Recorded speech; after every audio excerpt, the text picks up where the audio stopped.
ناظرین، یہ آواز سنتے ہی تمام فوج یکدم پلٹ پڑی۔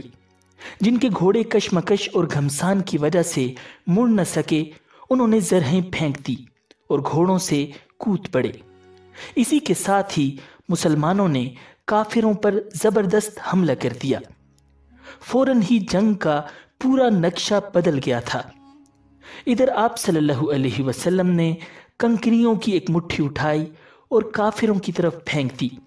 ساتھ میں ارشاد فرمایا، شاہد الوجوہ، یہ چہرے بگڑ جائیں۔ ناظرین، کنکریوں کی اس مٹھی کو اللہ تعالیٰ نے اپنی قدرت سے کافروں کی آنکھوں تک پہنچا دیا۔ یہ ان کی آنکھوں میں کیا گری کہ وہ بری طرح بدحواس ہو گئے اور میدان جنگ سے بھاگ نکلے۔ کفار کو جنگ میں پوری طرح شکست ہو چکی تھی۔ ثقیف کے تقریباً 70 آدمی قتل کر دیے گئے تھے اور باقی فرار ہو چکے تھے۔ بہت سا مال غنیمت بھی مسلمانوں کے ہاتھ آیا تھا۔ ناظرین، اس جنگ کے شروع ہونے سے پہلے مسلمانوں کے لشکر کی شان و شوکت اور تعداد دیکھ کر ایک صحابی کی زبان سے نکلا تھا، اے اللہ کے رسول، آج ہماری تعداد اس قدر ہے کہ دشمن سے شکست نہیں کھا سکتے۔ آپ صلی اللہ علیہ وسلم کو یہ بات بہت ناگوار گزری تھی، کیونکہ اس میں فخر اور غرور کی بو تھی۔ اللہ تعالیٰ کے نزدیک بھی یہ جملہ ناپسندیدہ تھا۔ اسی کا ذکر کرتے ہوئے اللہ رب العزت قرآن کریم میں ارشاد فرماتے ہیں، اور اللہ نے حنین کے دن تمہاری مدد کی جب تمہیں تمہاری کثرت نے غرور میں ڈال دیا تھا، بس وہ تمہارے کچھ کام نہ آئی اور زمین کشادگی کے باوجود تم پر تنگ ہو گئی۔ پھر تم لوگ پیٹ پھیر کر بھاگے۔ پھر اللہ نے اپنے رسول اور مومنین پر اپنی سکینت نازل کی اور ایسا لشکر نازل کیا جسے تم نے نہیں دیکھا، اور کفر کرنے والوں کو سزا دی، اور یہی کافروں کا بدلہ ہے۔ ناظرین، حوازن اور اس کے اتحادیوں کو اگرچہ میدان میں شکست ہوئی، مگر اس جنگ کا دوسرا مرحلہ ابھی باقی تھا۔ ناظرین، اگر یہاں تک آپ کو یہ ویڈیو پسند آئی ہے تو ویڈیو کو لائک کیجئے تاکہ اور بھی لوگوں تک یہ ویڈیو پہنچ سکے اور ثواب میں آپ کا بھی حصہ شامل ہو سکے۔ ناظرین، حنین کے میدان سے شکست کھا کر بنی حوازن کی فوج کا ایک حصہ درید بن السمہ کی سربراہی میں اوتاس بھاگ گیا۔ آپ صلی اللہ علیہ وسلم نے حضرت ابو عامر اشعری رضی اللہ تعالی عنہ کو ایک دستہ دے کر ان کی طرف روانہ فرما دیا۔ مسلمانوں نے وہاں پہنچتے ہی کفار پر حملہ کر دیا۔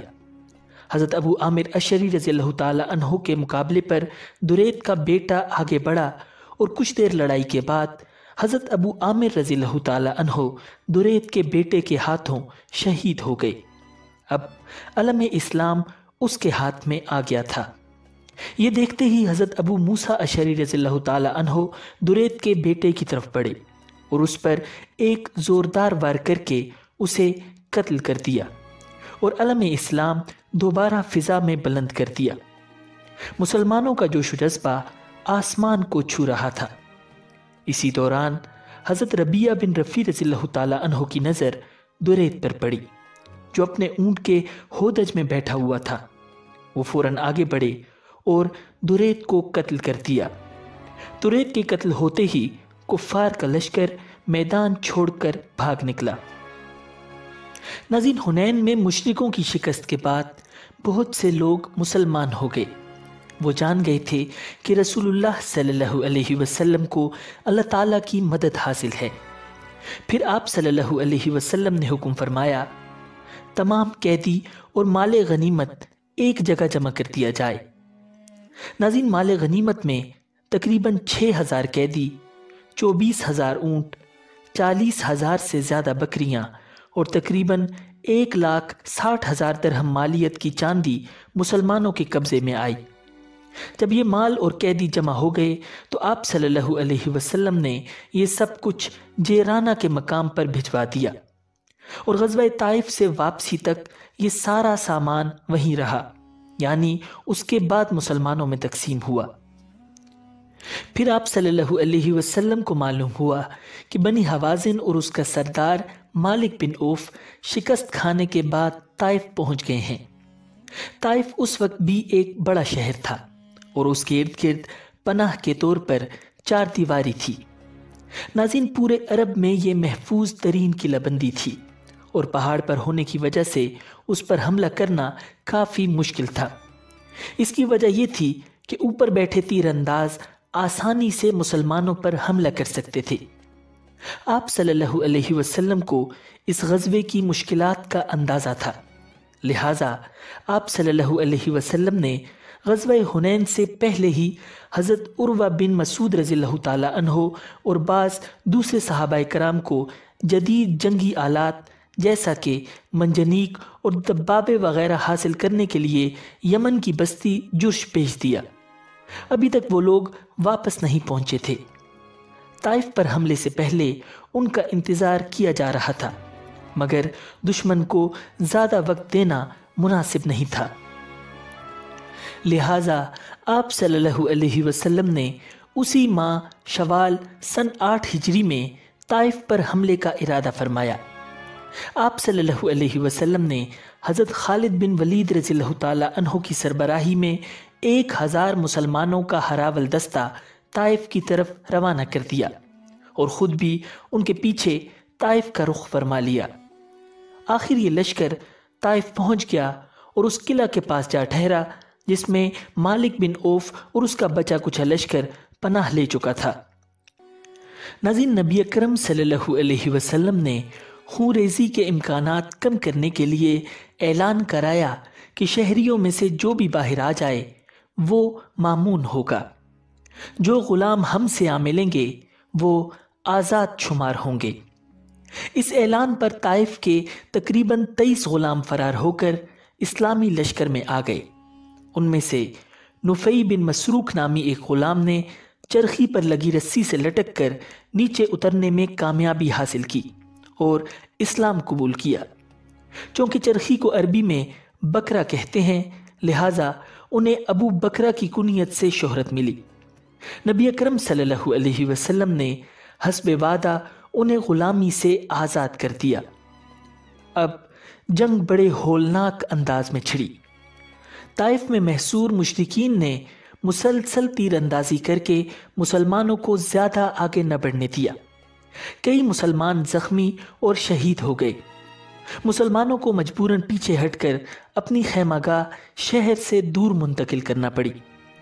ناظرین، طائف کا یہ محاصرہ تقریباً 3 ہفتوں تک جاری رہا۔ اس دوران عروہ بن مسعود رضی اللہ تعالی عنہ جرش سے 1 منجنیق اور 2 دبابے لے کر آ گئے۔ اب شہر پر سنگباری شروع کی گئی۔ ناظرین، اسلام کی تاریخ میں یہ دور سے حملہ کرنے والے بھاری ہتھیاروں کا پہلا استعمال تھا۔ ساتھ ساتھ مجاہدین نے دبابوں کی مدد سے فصیل کے پھاٹک تک پہنچنے کی کوشش بھی کی، مگر طائف کے جنگجوؤں نے ایک دبابے کو ناکارہ بنا دیا اور مجاہدین کو تیروں کا نشانہ بنا کر ایک بار پھر پیچھے ہٹنے پر مجبور کر دیا۔ ناظرین، اس محاصرے کے دوران مشرکوں نے قلعہ کے اوپر سے اسلامی لشکر پر بہت زبردست تیر اندازی کی۔ ان تیروں سے بہت سے مسلمان زخمی ہو گئے۔ ایک تیر حضرت ابو سفیان بن حرب رضی اللہ تعالی عنہ کی آنکھ میں لگا۔ ان کی آنکھ باہر نکل آئی۔ یہ اپنی آنکھ ہتھیلی پر رکھے آپ صلی اللہ علیہ وسلم کی خدمت میں آئے اور عرض کیا، اللہ کے رسول، میری یہ آنکھ اللہ کے راستے میں جاتی رہی۔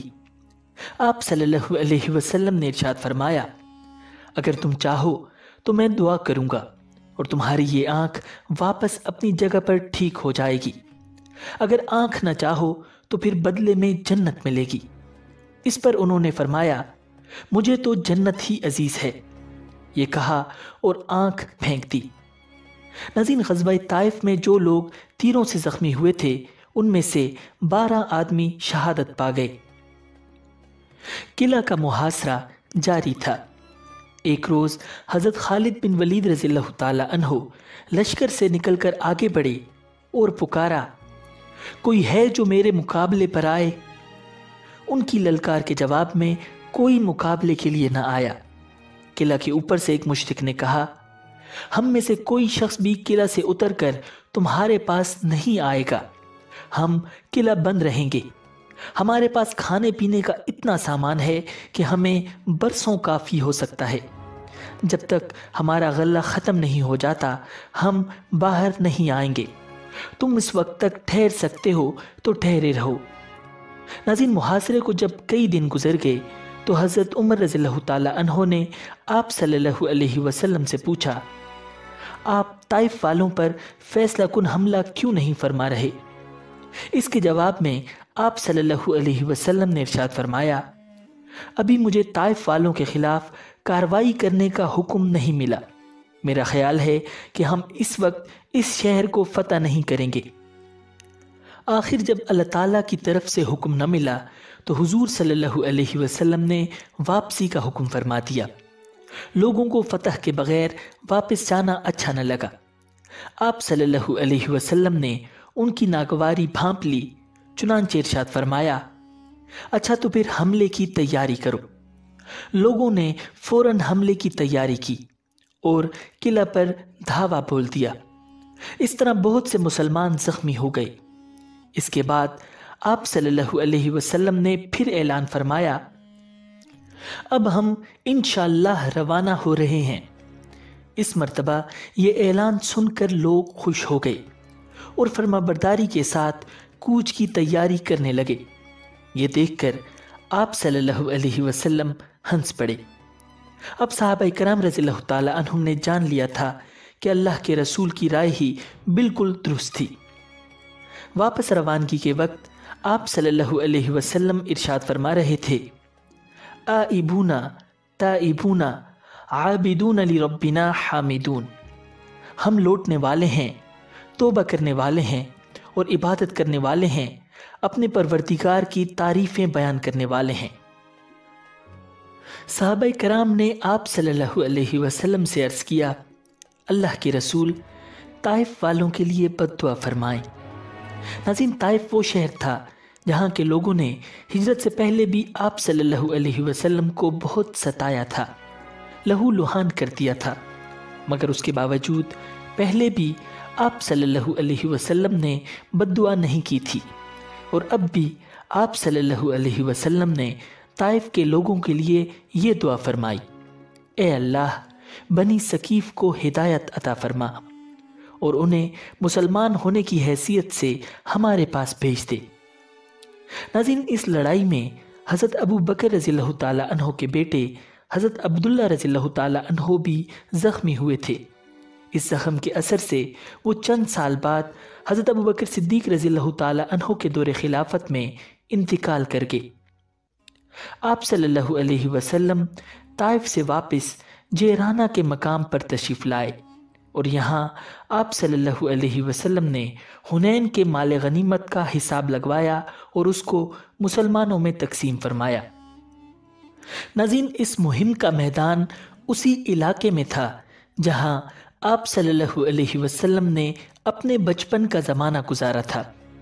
دائی حلیمہ سعدیہ رضی اللہ تعالی عنہ کے قبیلے بنو سعد نے بھی اس لڑائی میں بنو حوازن کا ساتھ دیا تھا اور اب ان کی عورتیں اور مرد قیدی بن چکے تھے۔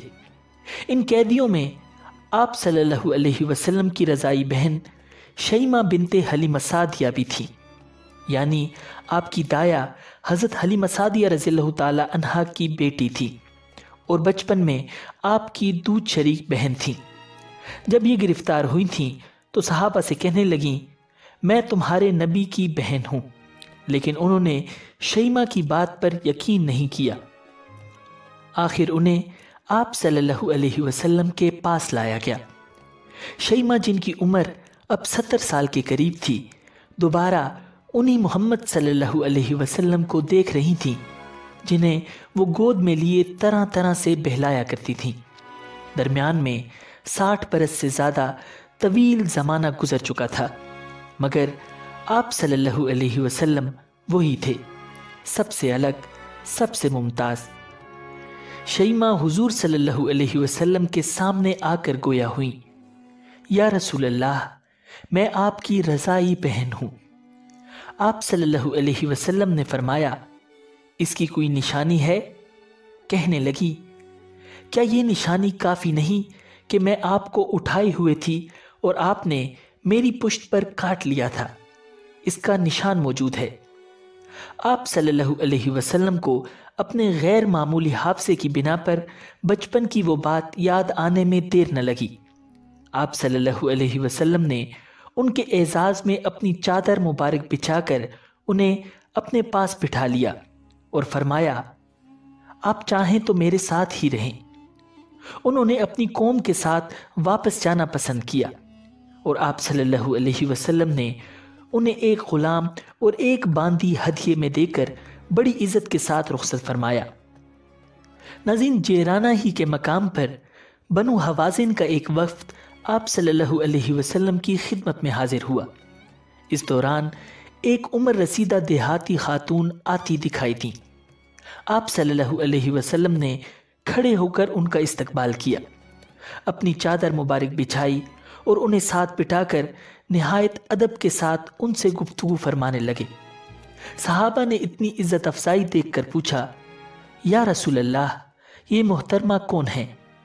آپ صلی اللہ علیہ وسلم نے ارشاد فرمایا، یہ میری رضائی والدہ حلیمہ سعدیہ ہیں۔ ناظرین، بنو حوازن کے اس وفد نے اسلام قبول کرنے کی خواہی ظاہر کی۔ ان کے 6000 قیدی، جن میں عورتیں اور بچے بھی تھے، مسلمانوں کی تحویل میں تھے۔